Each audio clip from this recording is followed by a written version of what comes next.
За мэдсэн үү ингээд Studying at 5-ны дараагийн дугаар 5 дугаар дугаар эхэлж байна. За өнөөдөр болохоор бид нар project management-ийн талаар ярилцах байгаа. За тэгээд энэ маань болохоор practical project management буюу яг ингээд бодит амьдрал дээр юмд нь яаж хэрэгэлдэг гэдэг тэр талаас илүү ярилцах байгаа. За тэгээд хичээлийн болохоор training session, coaching session гэх хуваацсан. Эхлээд үндсэн одоо тийм мэдлэг өгөх хэсгүүтэй дараа нь яг жинхэнэ project-ийн үеэр coaching-ийн хэсэг нь явагдана гэсэн байгаа. За тэгээд үндсэндээ project буюу төсөл маань ямар нэг асуудлыг шийдэх гэж идэг те. Тэгээд тэр асуудал нь аягүй олон төрөл байдаг. За зарим одоо тодорхойлолтоор бол critical, theme, weak гэсэн байдаг. За энэний weak гэдэг нь болохоор ингээд барьцгүйтэй аягүй хэцүү хүнд асуудал гэдэг ойлголтыг өгж болно. За эсвэл өөр нэг юм болохоор obvious, complicated, complex, chaotic гэж байгаа. За сүүлийн хоёр нь бол нэлээд ингээд асуудалтай ямар гэдэг нь мэддэхгүй ч гэдэг юм уу те. Unknown төрлийн асуудлууд. За эсвэл сүүлийн үед ярьдаг энэ VUCA гэдэг нэг ойлголт байгаа тийм. Volatile буюу ингээд амар их хөдөлгөөнтэй дэшид башаа. Эсвэл complexity буюу ингээд хүнд тийм энгийн биш. За uncertainty буюу тодорхойгүй. За эсвэл ambiguity буюу ингээд хэлэхэд ингээд хэлбэр нь тодорхойгүй ингээд барьцгүйч юм уу. Яг ингээд А ч гэж болохгүй Б ч гэж болдог нэг тиймэрхүү асуудлуудыг хэлээд байгаа. Тэгээ ийм асуудлыг ер нь шийдэхин тулд хөвчлэн ингээд том прожектууд явагддаг байгаа. Тэгээд жишээ болоод хэлэхэд энэ зарим асуудлууд бол ингээд амар комплекс.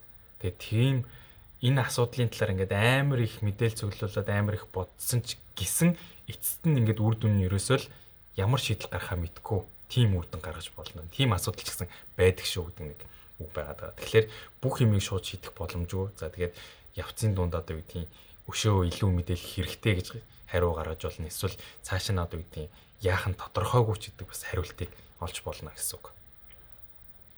За тэгээд project management-тэй холбоотой project-ууд бол ер нь бол үндсэндээ нэг 3 одоо хэлбэр байж бас болно гэдэг. Тэгээд судалгааны дотор нь болохоор ингээд basic research буюу их сургуульд ингээд үндсэн ингээд мэдлэгийн судлаа те ийм шинэ юм ингээд ингэж үзлээ ийм байд юм ингээд шинэ онол нээлт юу гэдэг. За нөгөөх нь болохоор apply гэдэг энэ нь болохоор ямар нэгэн юмыг бодит кейс дээр тухайн тохиолдолд ингээд хэрэгжүүлэхийн тулд хийсэн судалгаа шинэ бүтээгдэхүүн гаргаж байдаг тийм. За нөгөөх нь болохоор experimental буюу ингээд бүр яг тодорхой нэг юмыг сайжруулах. За энэ нэг машины дугуй шинэ лаг дугуй гаргая хагардаггүй тийм. Мишелийн эсвэл гаргаад гэсэн. Эсвэл одоо юу гэдэг энэ нэг шинэ юм байна энийг ашиглаад өөр юм бүтээч гэдэг юм уу. Иймэрхүү үндсэн 3 төрөлд хуваагаад байгаа.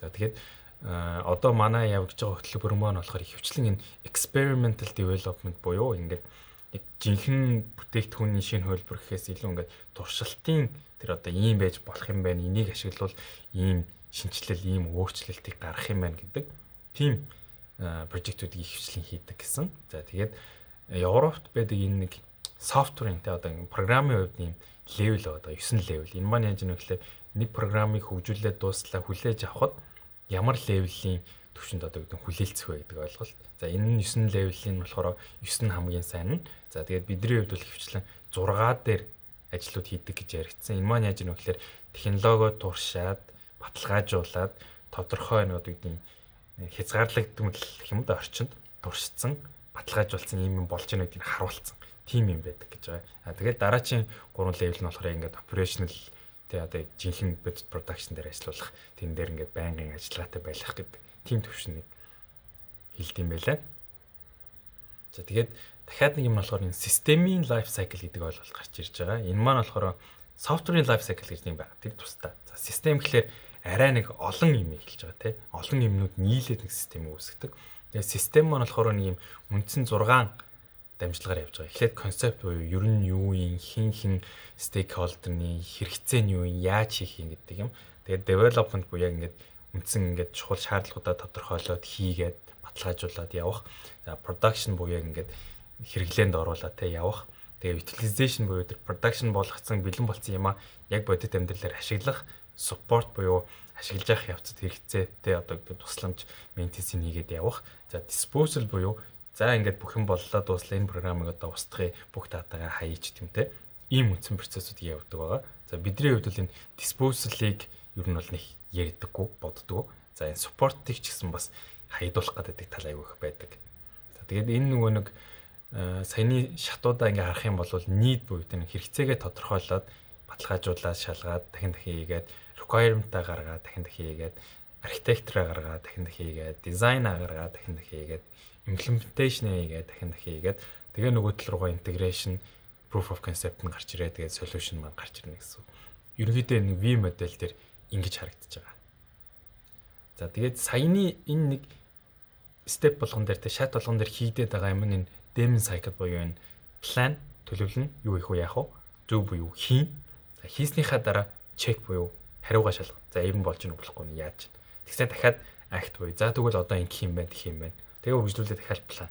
Plan do check act тэгэл юмаа төлөвлөөл хийгээл болж гин болохгүй нөө. За тэгвэл өөр юм ирсэл ингэж хийгээд өөрчлөгдөд яваад байдаг гэсэн. Энэ маань болохоор нэг сүүлийн яриад байгаа agile type нь бол яг адилхан гэсэн. Богино хугацаанд юмаа хийлээ, шалгалаа, яаж нээж ин дараачихаа төлөвлөгөө гаргалаа, үргэлжлүүлээ явлаа гэдэг. Тэгээд project-ийн хамгийн гол санаа нь ерөөсөө үнцэнтэй. Одоо энэ value-г л гаргах гэдэг. Ямар нэгэн value гаргаж ижил project-ийн одоо юм утга нь байгаа юм гэсэн үг. За тэгээд project management болон project management-ийн plan 3 ялгааны нь project гэдэг нь болохоор temporary тодорхой хугацаанд ямар нэгэн үр дүн, service, product-ыг гаргаж байгаа юм л project гэдэг. За project management гэдэг нь энэ project-ийнхаа гол зорилгыг биелүүлэхийн тулд хийж байгаа төлөвлөгөө, зохион байгуулалт энэ дээр хяналт бусад бүх юмыг нь project management. За project management plan гэдэг нь саяны ярьсан тэр юмаа яаж хийх вэ гэдэг тийм документыг л юм хэлээд байгаа. Би ийм аргаар манай төсөл явна ингэнэ тэгнэ гэдэг нь PMP.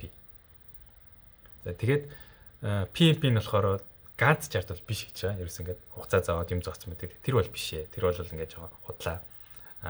PMP хизээ perfect гэдэг вэ гэхлээр дуусныхаа дараа perfect байна. Яг тэгвэл бүх юмыг мэдчихэж байгаа учраас өнгөрцөн учраас тэрнээс биш урьдчилаад тийм perfect PMP гаргахгүй эхлээд гаргаад өөрчлөөд living document гэж яриад өөрчлөөд яваад байдаг.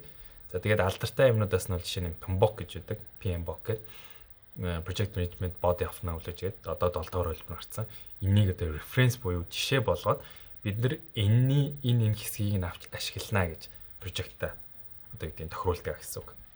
За тэгээд өөр бас нэг хэлсэн үг юм бол энэ project team is like an annoying family гэж. Ерөөсөө нэг тийм гэр бүл гэдэг тийм annoying те. Тэгээд хайж болохгүй те friends байх хэвээр найзууд ингээд юм хийх хэвээр гэтээ заримдаа бас жоохон хатуу ч юм уу те. Тийм хандах хэвээр гэдэг юм байгаад байна гэсэн үг.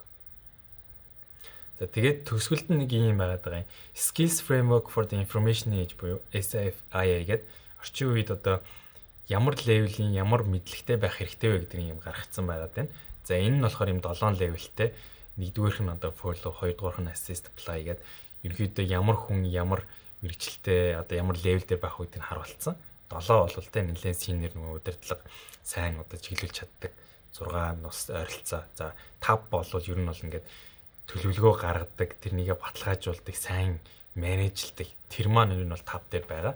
Тэгээд энэ хөтөлбөрийн хүрээнд бол энэ project management-ийн энэ 5 гэдэг левелийн чадруудыг сурцсан байх хэрэгтэй гэдэг тийм одоо хүлээлттэй юм да байгаа гэсэн. Ер нь бол шинэ нэг төсөл гаргахад юу юм, яаж хийх юм, яах ёстой гэдэг юмнуудаа дедлайнтай энэ төрхтэй бүх юмаа тохируулдаг, гаргадаг, стейкхолдеруудтайгаа ярилцдаг, ойлголцдог, нийцийг нь requirement-ийг нь гаргаж ирдэг.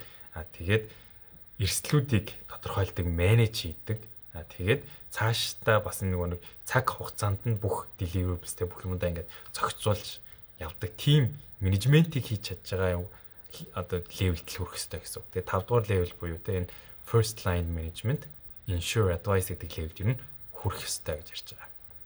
За ингээд project management-ийн хэсэг маань ингээд дууслаа. Ер нь бол нэлээд олон удаагийн хичээл. Энэ бол ингээд нэг өдрийн хичээлийг нь 10 минутанд ингээд багслаад ярьлаа. За дараагийн сэдвээр харин өөр нэг хичээлийн сэдвээр ярилцсанаа. Software quality-гаар ярилцсанаа. Баяр таа.